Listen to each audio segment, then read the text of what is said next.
Heavy rain continues to lash parts of Central and Eastern Europe, leaving at least 7 people dead and others missing.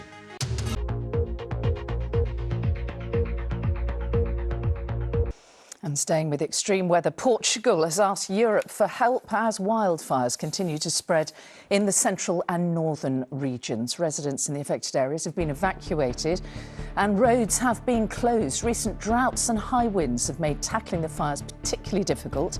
Spain is expected to send firefighting planes to help put out the flames in the coming hours. Elsewhere, hundreds of thousands of people were evacuated in Shanghai after China's financial hub was hit by one of the strongest typhoons in 75 years. Typhoon Bebinca brought 94-mile-an-hour winds.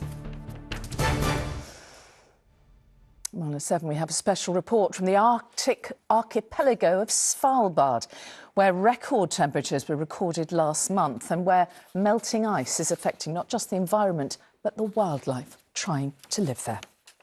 If you were with us earlier in the programme, you'll have seen some of the impacts Storm Boris caused in Central Europe. Parts of the Czech Republic seeing close to 500 millimetres of rain in the space of just 4 days. There are parts of Central Europe that had more rain in 4 days than they would normally get in the whole autumn season. No wonder this storm has caused such huge flooding issues. The death toll from flooding in Eastern and Central Europe has risen to at least 10. A swathe of countries, including Poland, Romania, Austria, Hungary and the Czech Republic, have been hit by torrential rain and surging water levels. Thousands of people have been evacuated from their homes, and the Polish government has declared a state of natural disaster. Our correspondent Megan Owen has this report. From the skies, the extent of the ground damage is clear. Villages in southern Poland engulfed by Storm Boris, as police work tirelessly to airlift residents to safety. Poland has declared a state of natural disaster as fatalities rise, whilst Czech authorities issue the highest flood warnings at around 100 places across the country. In one eastern town, raging rivers and mud-covered streets as the clear-up begins. Normality seems a long road ahead. The water was rolling in here. Mud got into our house, but it's not so bad. But it's a disaster. It's terrible. It's really terrible. The Austrian province surrounding Vienna has also been declared a disaster area, and its leaders labelling it an unprecedented extreme situation. We have to be aware that even if the rain ends now, hopefully on Tuesday, we will have to deal with the consequences of this catastrophic storm for a long time to come. But whilst the rain has stopped in some areas, the flooding continues to wreak havoc across parts of Eastern and Central Europe, leaving thousands without power. In the Czech Republic, 80% of the town of Litovel is underwater. Villages are evacuated in western Slovakia as rivers burst their banks.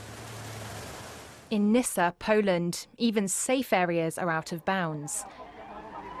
Poland's Ministry of Health says the evacuation of the local hospital is ongoing. In nearby Guezwaza, the town is drowning. That's according to the local mayor. Central Eastern Europe has been pummeled by fatal flooding. But as the rain subsides, long-lasting damage remains. Megan Owen, BBC News. And live now for more on this with our Eastern Europe correspondent Sarah Rainsford, who's in southwestern Poland. Sarah, I can see some of the devastation there behind you. What is the situation there where you are? Yeah, Ben, we're in Globalwarming, and this is the river behind me here. In fact, until just a couple of days ago, this was the main bridge across that river. As you can see, it gives you a really good impression of the utter devastation caused by Storm Boris and by the floods that ensued. I mean, this river here is still running extremely fast, is extremely powerful. A couple of days ago, it was even higher, even more powerful, and that's why the bridge was destroyed. And the whole of this town here was underwater. You can see now the floodwaters have receded. There's still a lot of water. There's still a huge amount of mud here, but people are now going back into their houses, their businesses. They're trying to pick through the dirt and salvage what they can, but it is a terrible mess. And of course, the cost of cleaning up all of this is going to be huge. And even though the waters have receded here in Globalwarming, just up the road a bit from here, there's a big town called Nisa where we spent the last day or so there. They've been evacuating the hospital by boats. There's no power in the hospital, no water there either. So some very dramatic scenes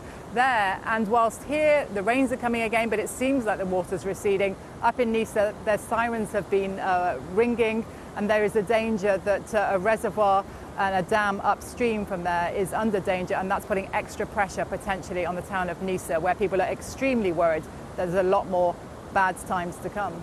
At least 15 people are now known to have died in devastating floods across Central Europe.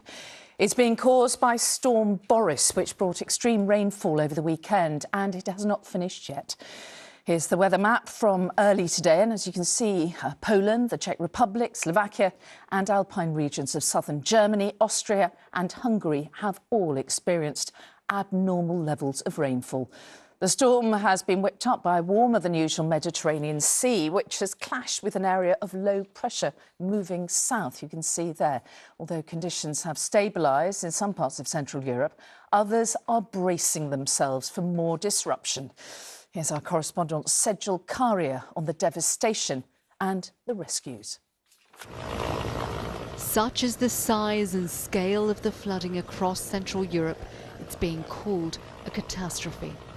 In Poland, raging rivers and torrential downpours have swallowed whole towns and villages in the southwest of the country, leaving people stranded on the roofs of their homes. This, the only means of rescue.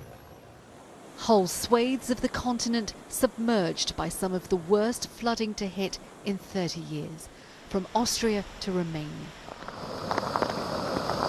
The gushing force of the floodwaters sweeping away everything in their path, destroying lives and livelihoods.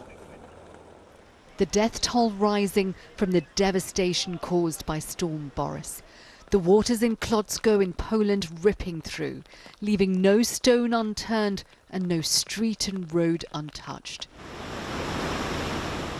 The highest rainfall has been in the Czech Republic, in the town of Jesenik. They spoke of barely believable water levels. The water was rolling in here, this man said. The flooding here is a disaster. It's really terrible. In Lower Austria, the area surrounding the capital, Vienna, has been declared a disaster zone. 2 elderly men died here after being trapped by rising floodwater in their homes. A firefighter also lost his life.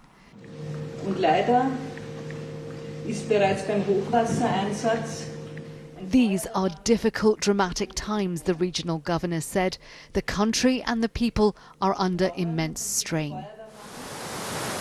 And it could get worse in places before it gets better. More rain is expected today and tomorrow before drier conditions move in. And Storm Boris moves on. Italy next in its path. Sejal Karia, ITV News.